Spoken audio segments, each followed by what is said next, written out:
All right, here we go. Welcome, everyone, to our now third annual TESOL Macedonia-Thrace Pecha Kucha evening, an always anticipated event now, I think. And I noticed that the TED Talks, they run 18 minutes. Andy Warhol, he promised us all 15 minutes of fame, but that was so 20th century. You know, Pecha Kucha is a 21st century invention, and of course, you only get 6 minutes and 40 seconds. That's it. That puts a lot of pressure on the speaker. In fact, as you may know, the word is derived from the expression pressure cooker. It is Japanese. Pecha Kucha. Pecha Kucha. I think. I read that on the internet. Well, actually, I said that last year, and that's on the internet now. So, don't believe everything I say, come on. But do have some sympathy for our presenters, because they're brave, and some of them are doing a Pecha Kucha for the first time. They will discover, I think, as I did, that those slides roll inexorably on. If you have an inspiration and would like to digress, suppress that urge, because you'll get behind. You don't have time. You will be watching this, and you will be sympathetic. I'm really not going to say anything more about the form of the Pecha Kucha because, as it happens, our first speaker has disclosed to me that that is the nature of her topic. Otherwise, I don't know what people are going to talk about. They were given carte blanche. Maybe it will relate to EFL, maybe it will be a confession about their personal lives, as long as it takes 6 minutes and 40 seconds and consists, well, Malgorzata will tell you what it might consist of. And so in the PK spirit, I'm really not going to provide lengthy introductions for people, PK, Pecha Kucha, of course. I'm simply going to say their names. You can read about them in your programs. That seems fair. And then I'll let them do their thing. How's that? Are we more than ready? Yes, okay. Margarita Kosior. And you need to use the mic, but you may either use it here in the stand or hold it. Okay.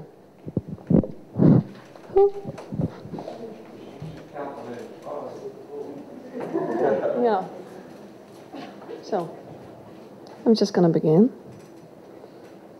And my time starts now. Yeah.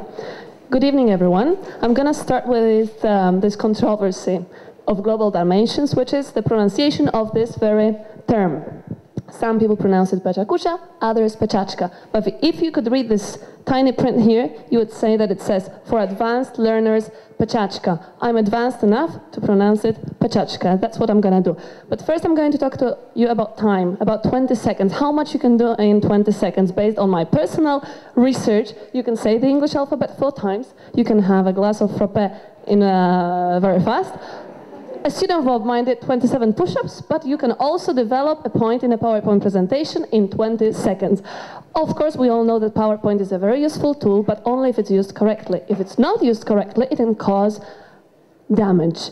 And as you can see on this graph, PowerPoint has been causing death to many audiences worldwide.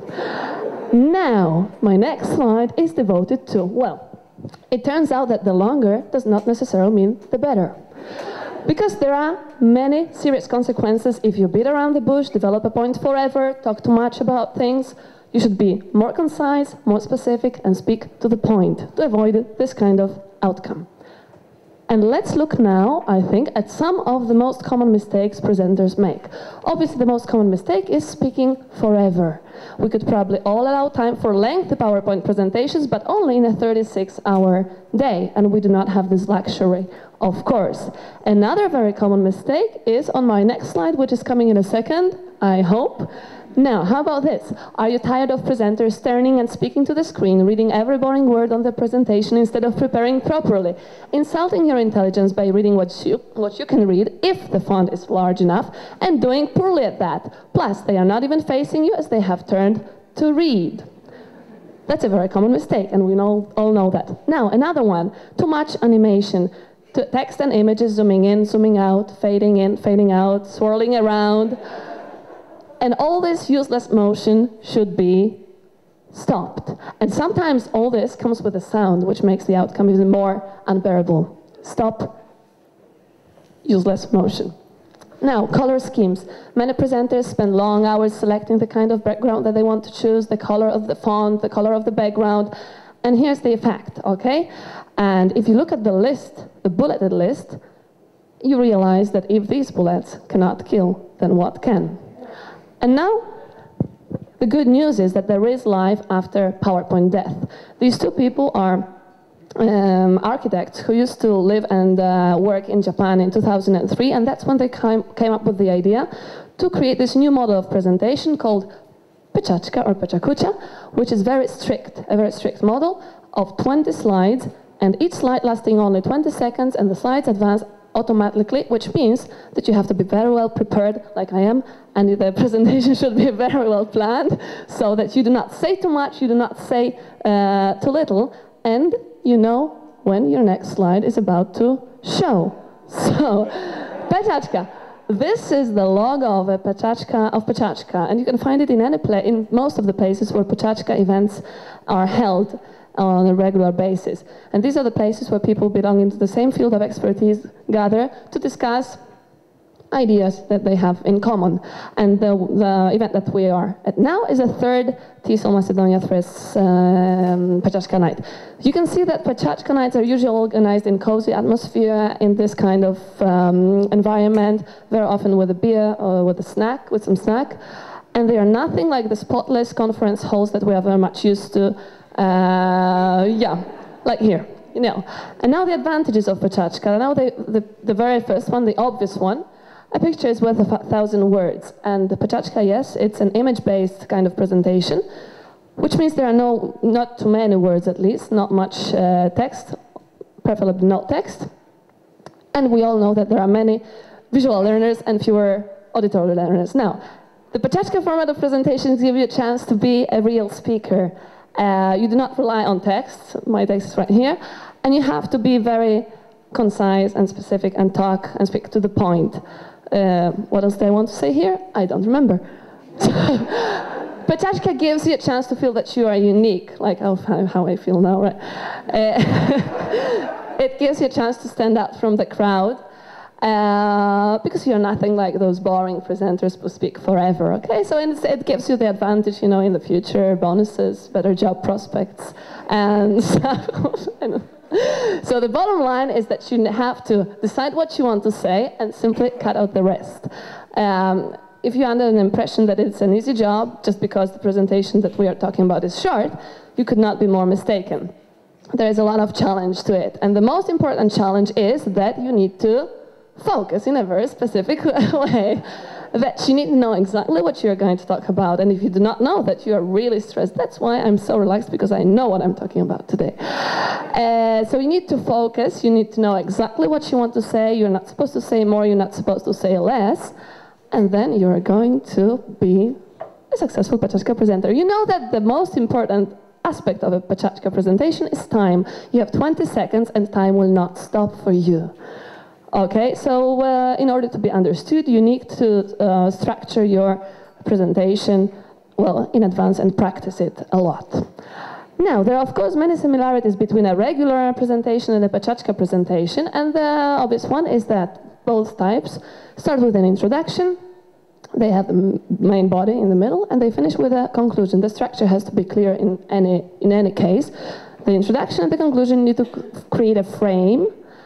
And now that I'm arriving at the end of my presentation, just want to tell you that PechaKucha is a revelation, it's a revolution, but of course most of us will have to sit through many, many, many boring presentations in our lives, so in that case, do not forget a cup of coffee. Thank you very much, and now,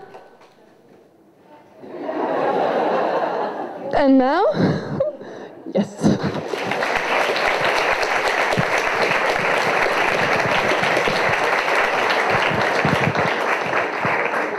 Oh, thank you so much. Look, that's going to be a tough act to follow, but follow it 5 speakers will. I hope she didn't scare you. I hope. But we'll find out.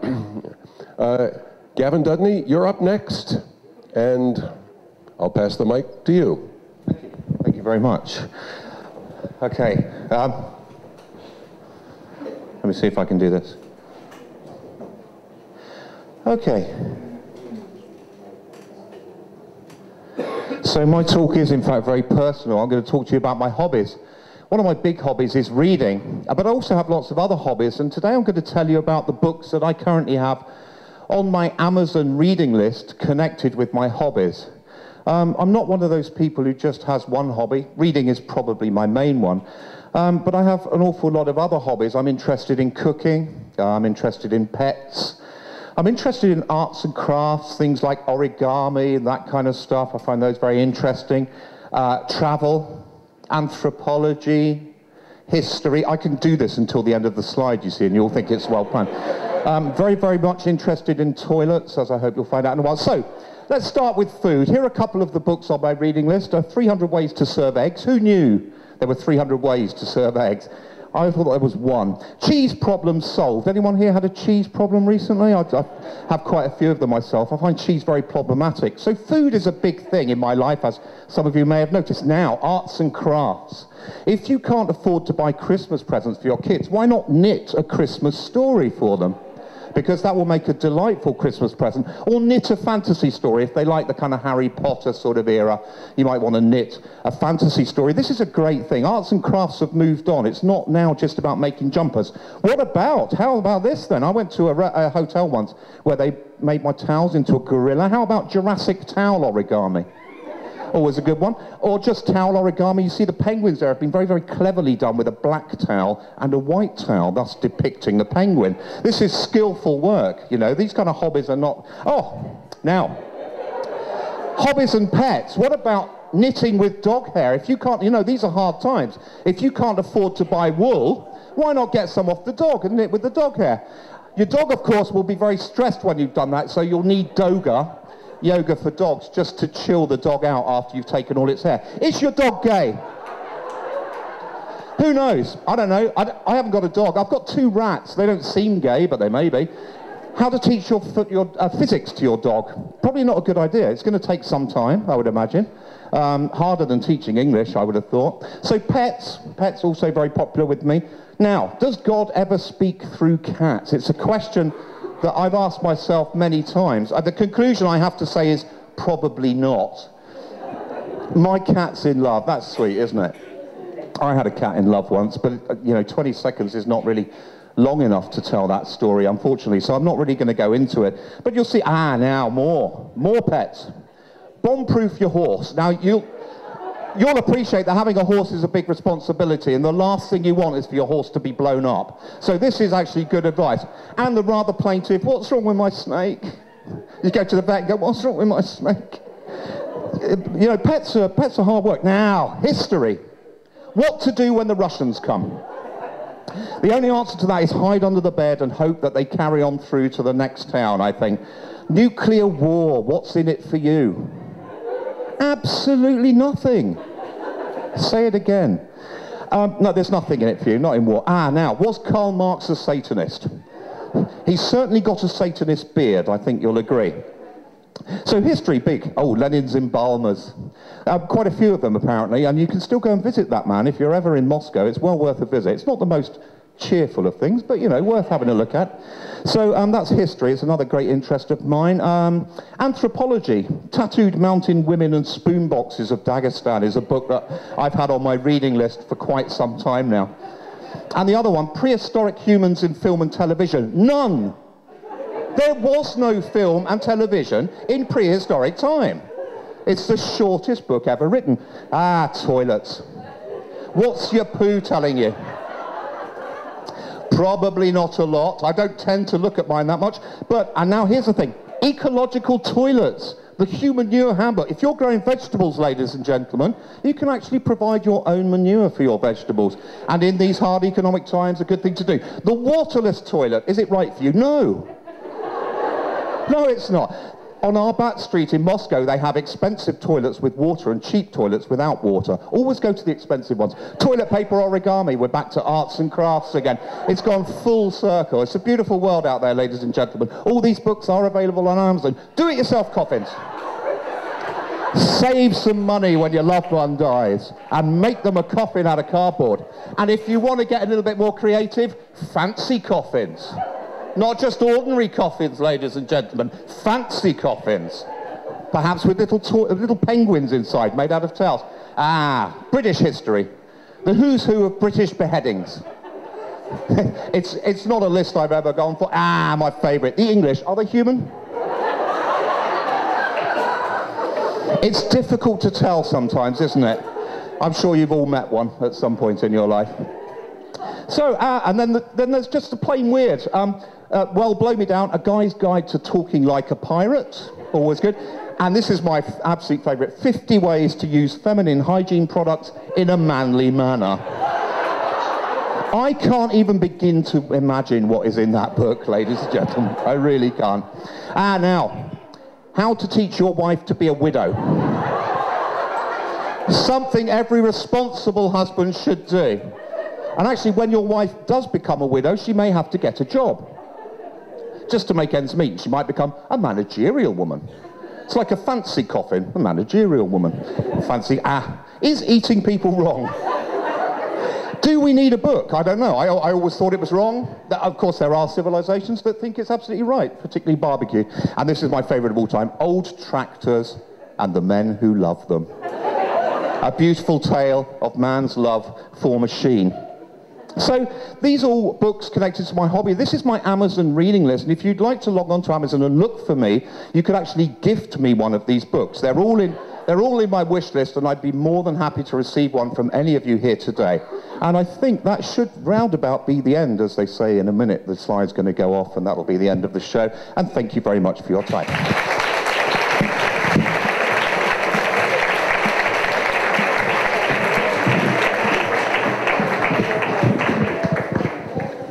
Wow. Who knew that Gavin had those interests and that those books existed? All right, we barely catch our breath, and this is exhausting for the audience too. Maybe we'll have a change of pace here. We'll find out. Tom Godfrey is our next speaker. No, I'm leaving. That's high-powered stuff, Tom. I wouldn't.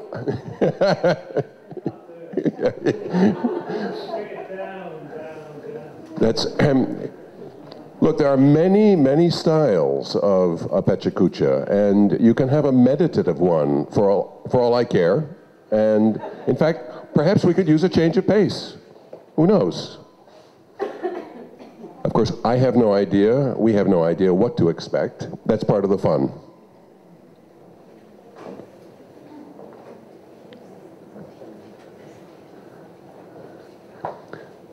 There really is no one way to do this peculiar form, but the slides roll on.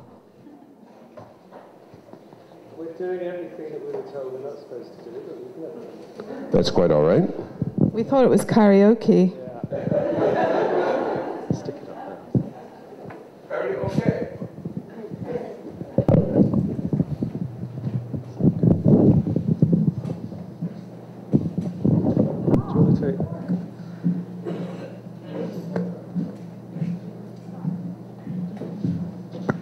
Do.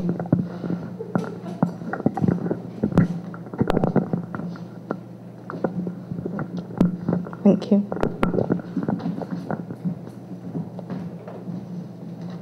Got notes, have you? Yeah. Yeah, I guess.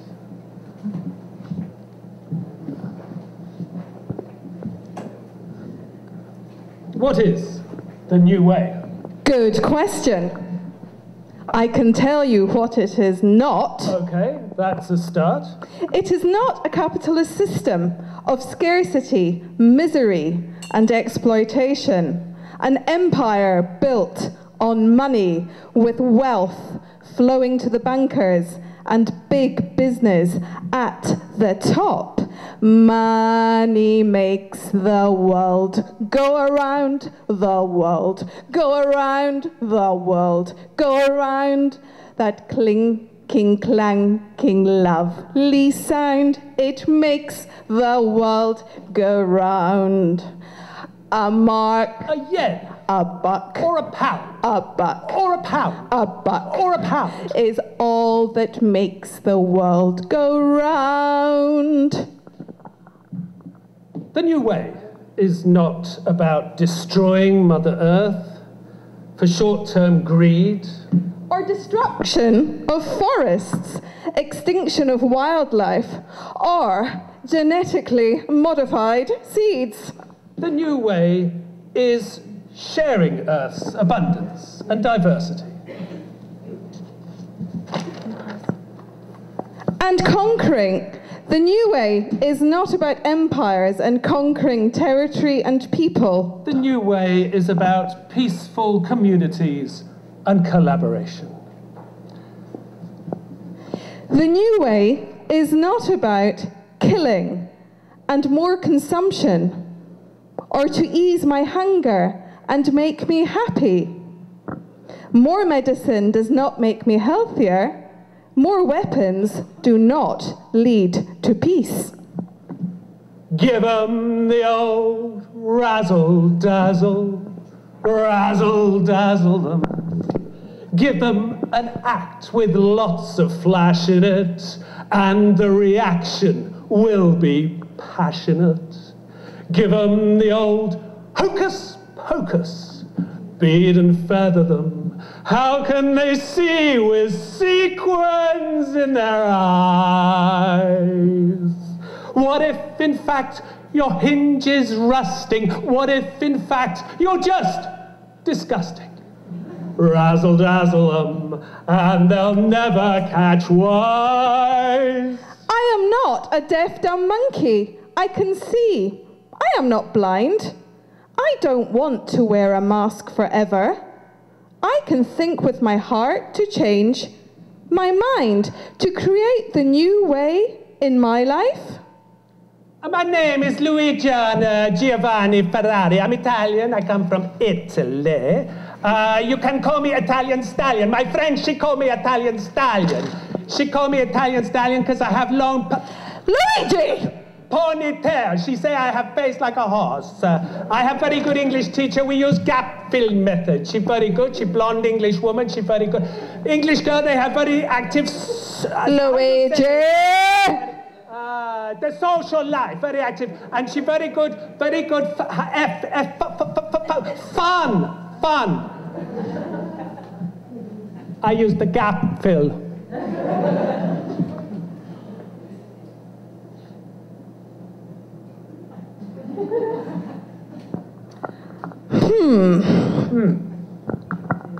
The new way. The new way?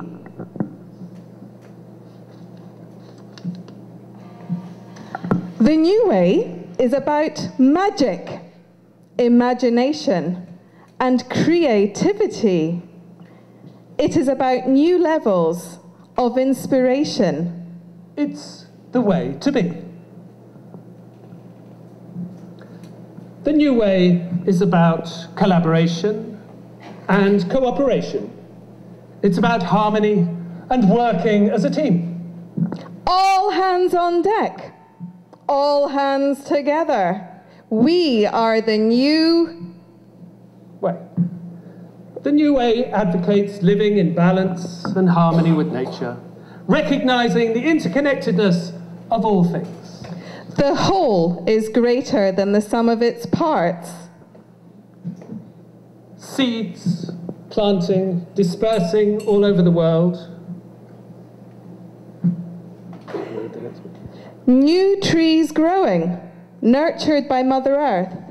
New ideas hatching as we enter spring. blossom, flowering, outbursts.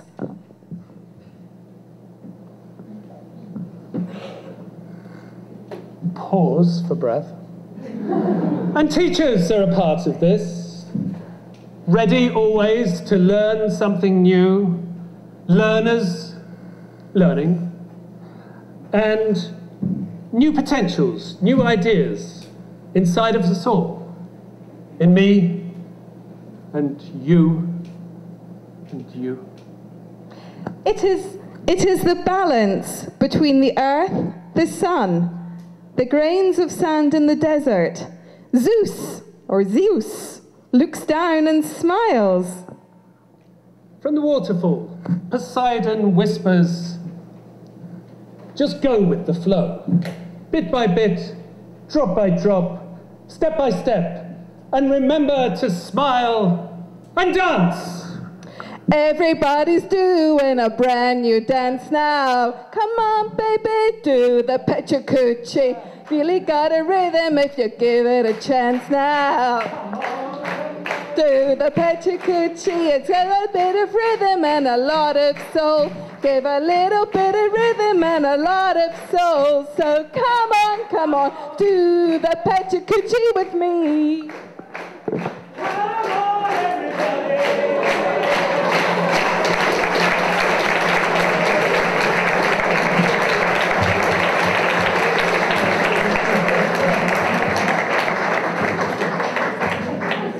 You're not speechless, are you? I just repeat myself. Wow, who knew? It's over. Did you leave the microphone behind?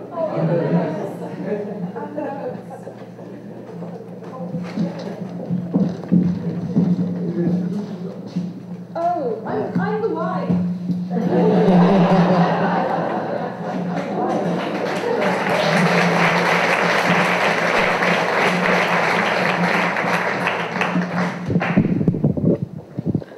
The new way. All right. We turn now to David Hill. David, are you here? There you are. Yes. I don't know what he's got cooked up for us. Pecha cooked up for pressure cook, but we'll find out. Thank you very much.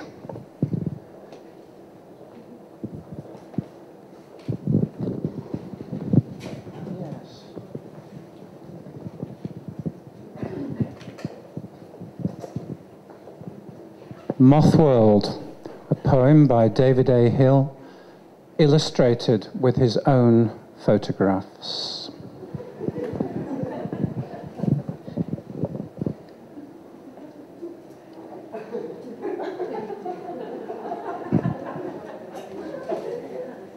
Perhaps you do not know the world of moths.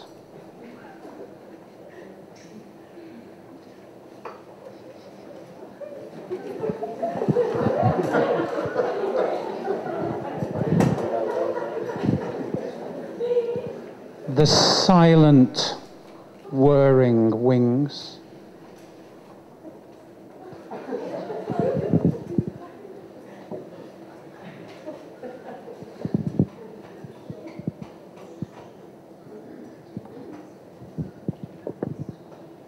The glittering of a million eyes that accompanies the night.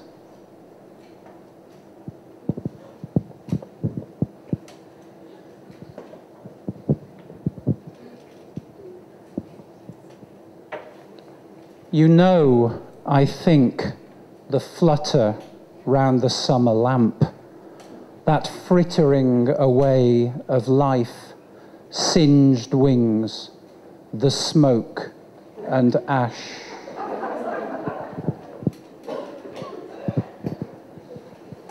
The blundering batter inside dawn's new windows, frantic searching for the dear caress of dark, another Cinderella desperate for home.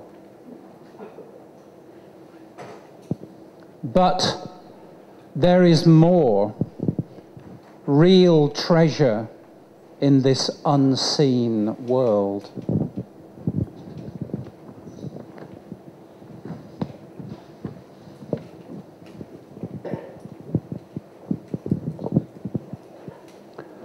First, a rigmarole of unexpected colours, emeralds and yellow underwings, frosted oranges and silver clouds. Next, the patterns laid in minute and infinite complexity, a heraldry of bars, lines, patches, spots, geometrical and perfect, book-matched on scales across frail folded wings. Then the names, an unexpected poet's word hoard.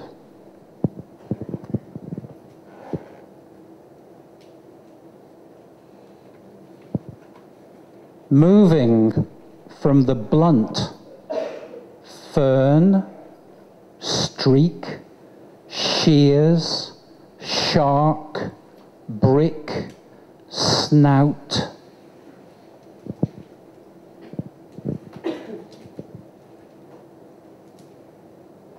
To the strangeness of the lackey, tissue, exile, sprawler.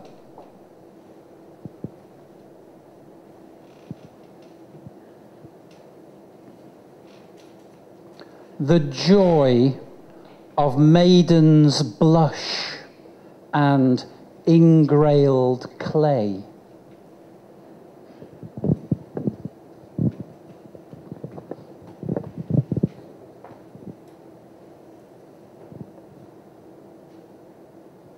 Names to serve an illustrated medieval book.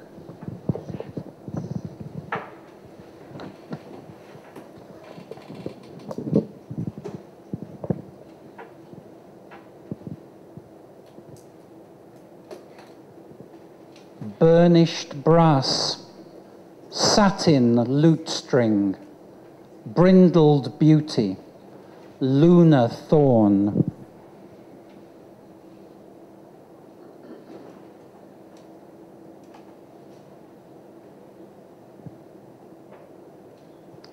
And all of them are here.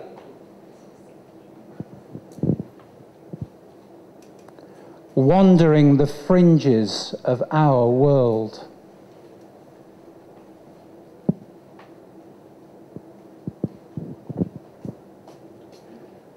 Seeking flower scents.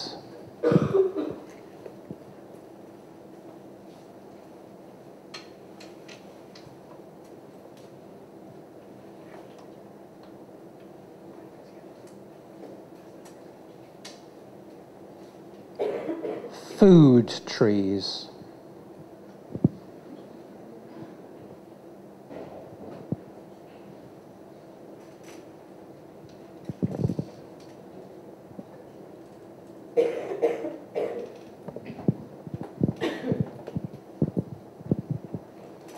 A mate.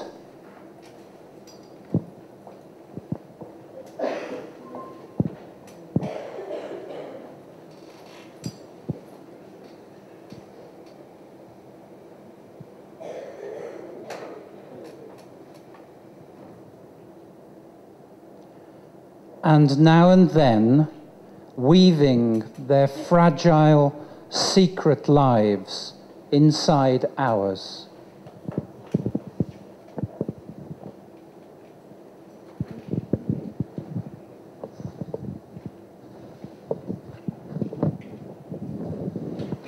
Here.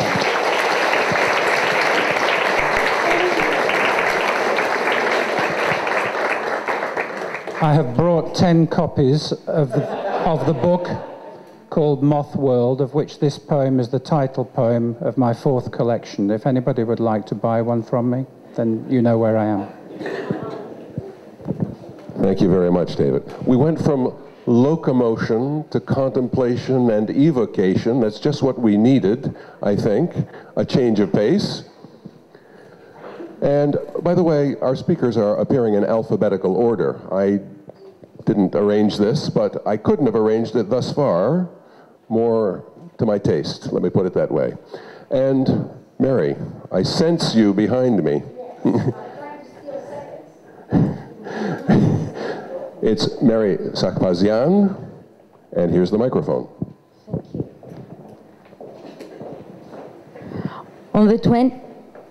On the 20th annual conference of TESOL Macedonia-Thrace, I saw it fit to devote 20 slides on the 20 years of our TA. This is a trip down memory lane to reminiscent, understand, and notice change. In these years, we've all changed, but there is one thing that remains unchanged. We are here. The journey starts in 1993, when a handful of people gathered to sign the constitution for the new TA that would provide Macedonia and Thrace with more opportunities for training and more chances for professional networking. Hard though it seemed to cut adrift from Mother TESOL Greece, these people chose to embrace the chance. Running a non-profit organization means finding the resources to ensure that members will get what they've been promised. It means depending on volunteers and sacrificing personal free time. In these 20 years, TESOL Macedonia-Thrace has had the chance to be served by 10 amazing executive boards. The young TESOL Macedonia-Thrace quickly showed that it had a solid ground to grow on. For 20 years now, different kinds of events and an annual conference have been bringing us together and showing us that where there is will, there is a way. In 20 years, TESOL Macedonia-Thrace has allowed us to become immersed in ELT. Our conferences were somewhat different, filled with a special atmosphere of camaraderie. We learned a lot while having fun. That's why we learned well. TESOL Macedonia conferences were never a boring affair, nor one in which we were inactive. The success was not a happy accident. It was the result of the ingenuity, resourcefulness, and managerial abilities of the people who have been at the helm of our TA. So thank you, Roger, Mariana, Karen, Paul, Elena, Mike, Chrissy, Andy, and Julia. It takes time for a new TA to grow, veer away from examples others have set, and set its own. More than anything, a TA needs to be able to understand the concerns of its members and offer solutions. This way, members realize why belonging in a TA is a necessary part of their continuous professional development. TAs share many characteristics, but each of them has its own unique traits that allow it to better serve its members. Usually we look over at the neighbor's yard and the grass seems greener there, but sometimes we should remember to celebrate our uniqueness. The unique impact that our TA has had on our lives cannot be measured in membership figures, nor found in feedback forms. These do not tell us the most important facts. For example, the number of teachers who, had it not been for TESOL MTH, would never have become public speakers, or written an article, or been elected on a board, or met international trainers. TESOL MTH is us, the practicing classroom teachers. It speaks with our voice and reflects our way of seeing ELT. If we want it to denote ELT the way we see it, we have to be here, present, and active. In these 20 years, TESOL Macedonia-Thrace has come to denote sharing and being open to change and challenge. I think the example was set by the TA itself. We used to not have headquarters, and then we had, and now we don't. We used to have a hard copy newsletter, now we have a digital one. We used to meet up at the University of Macedonia or at the First French Institute, and then we liaised in order to expand. And in this way, TESOL has brought together all the people who matter in English teaching in this city. It has also bonded with others so as to expand. And as an affiliate of IATEFL, TESOL has managed to bring the world of ELT at our doorstep. With the creation of the CETA platform, it has managed to inform us and create a learning network. TESOL is important not because we attend sessions and study the notes, but because we interact, because we have the chance to discover the power of incidental learning. What we should really be proud of is that in all these 20 years, our TA has been inclusive rather than exclusive. Our TA has been offering something for everyone, and no matter how our needs or tastes have changed over the years, TESOL is still here to cater for these needs. TESOL makes us look into the future, to notice what is in store for us and take heed. The best part of belonging in a teacher's organization that is truly active and ahead of its time is being able to pinpoint the first time you had unfamiliar terms, which later became part of our normal teacherese vocabulary. TESOL MTH also makes us look into the past, to honor those who invested their time and effort to promote our TA. A recent example of this is the establishment of the Julia Tanner Memorial Scholarship Fund in the memory of our chair, who departed so unexpectedly. There is no choosing what we remember. We ought to remember the people who inspired us and those who didn't. The success stories and the failures, the buzzing conferences and the low-key ones, the people who are still with us and those who have departed. We choose to celebrate everything because the true essence of TESOL lies in its unity. Over the years, we have been the recipients of controversial ideas and different opinions. Speakers have passionately supported contradictory views, and that was the beauty of it all. TESOL has given us not only the chance and the space to express ourselves, but mostly choice. Over these 20 years, we've gained a lot from TESOL MTH, and it gained from us. What the future holds, we don't really know. Perhaps in a couple of years, conferences all over the world will be held online. I hope not. I hope we will keep meeting to strengthen the bonds that join us all. This picture mosaic serves to remind us that unless we follow their example, and they are just a few, our TESOL will fade into oblivion. I think it should be voiced with pride. I too am a member of TESOL Macedonia-Thrace, where my teacher's voice can be heard. Happy 20th TESOL, and on to many more.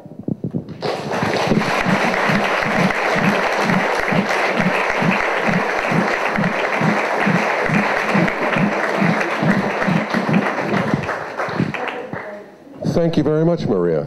20 years and going strong. Great. And we have one more speaker. Whoa, there's no relief, is there? Well, so much the better.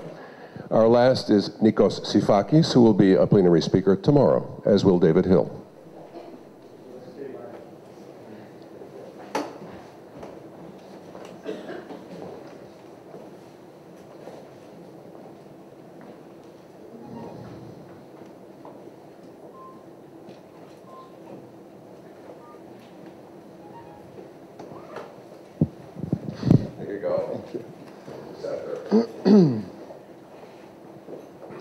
So what's the single most important thing that all teachers here today have in common that we can use to the advantage of our learners? We've all been learners before, okay? So what do our learners want? We know what they want. What do they want in order to be motivated? Well, we should stop lecturing them. We know that. We don't want to be lectured. We don't want to be the boss of the class. We don't want the teacher to be the boss of the class. Instead, we want the teacher to be the leader of the class, which means different learner types have to be understood by the teacher. We have to listen to the learners, okay? Are you the listening type as a teacher? Do you listen to your learners, or are you just the speaking type? So that's food for thought there. That's another good tip. Learn their first names. Get to quickly learn your learners' names. Make your learners learn each other's first names. And do what somebody told me that they did. They made students quiz them about their first names outside the class. Explain things to them. But not by providing theory, the theory that you know very well, to them. Rather start from what they need and lead them in a process of discovery. So, don't tell them off all the time because they don't understand your explanations.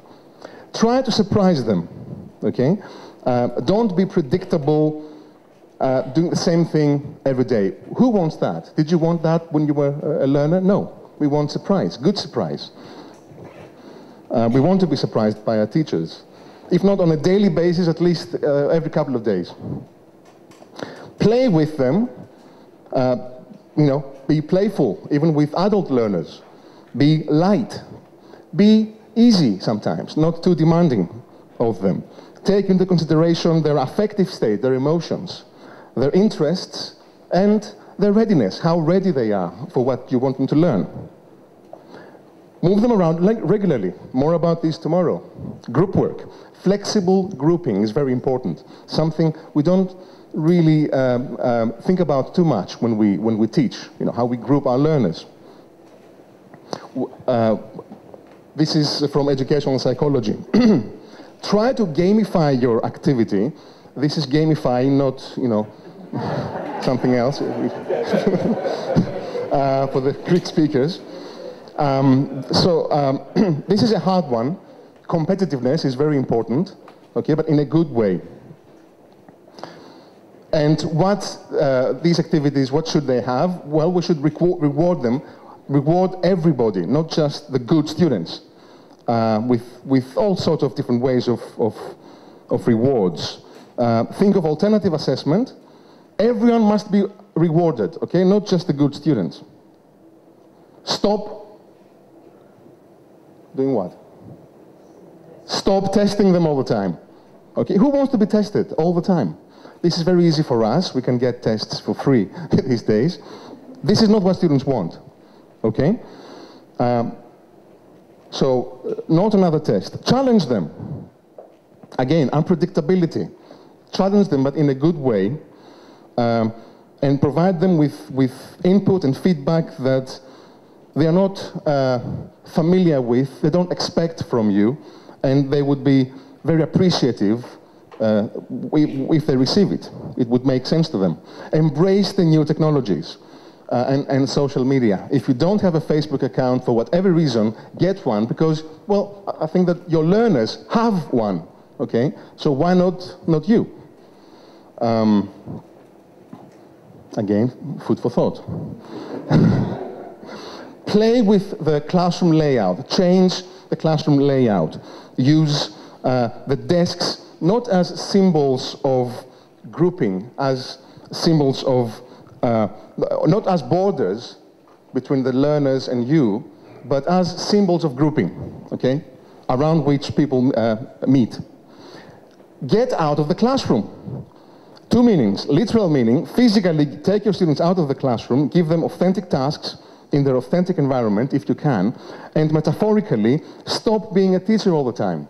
You know, get out of your character, as it were. And get out of the way. You don't, you know, learners don't need a teacher all the time. They can learn if they have the appropriate input. This is Sugata Mitra, who is an Indian researcher who thinks of a teacher as a grandmother who advises, okay, and supports rather than tells people what to do all the time. Ultimately, be a good person. This is the ultimate virtue. We want our teacher to be a good person. Think of your favorite teachers. Who were they? They were good people, weren't they? And people who had tolerance towards you. We want three things as human beings. We want to be autonomous. We want to be self-directed when we learn. Okay, autonomy is very important, but within a group.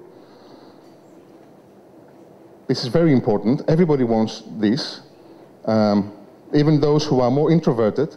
Mastery, we want to be recognized by our peers, our friends, as being good at something that counts to us and to them.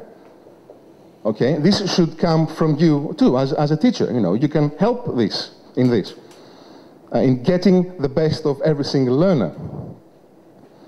And purpose.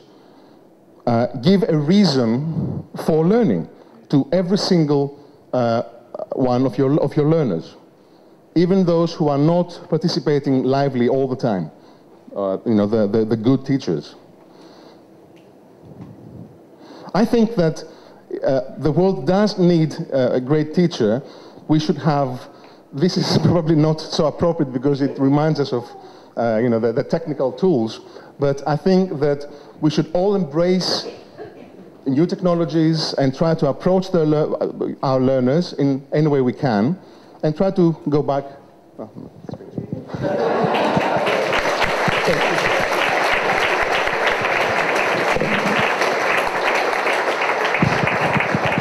Thank you very much for that focused presentation that gave us food for thought. Let me ask all of our speakers, that was our 6th. That went by quickly, didn't it? Inexorably, one might say. Let me ask you, all 6 of you, to come up and stand before us, please, if you don't mind. Yes, just briefly. There will be no ordeals, trials, or voting elimination or anything like that, no.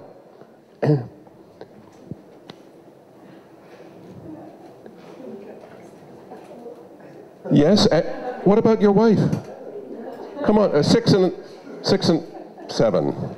I didn't say a half, I said 7. Yes. What is her name? Cheryl. That is Cheryl, by the way. We simply want to line you up, first of all, to thank you for taking the plunge and being brave souls and entertaining and informing us in a splendid way, and I speak from the heart.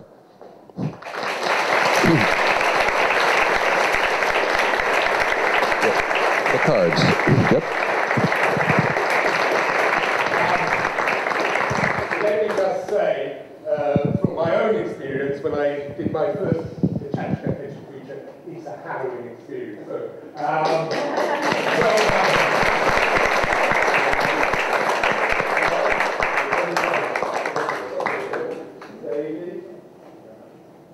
a small token of our appreciation. Please only make sure you've got the right name. So,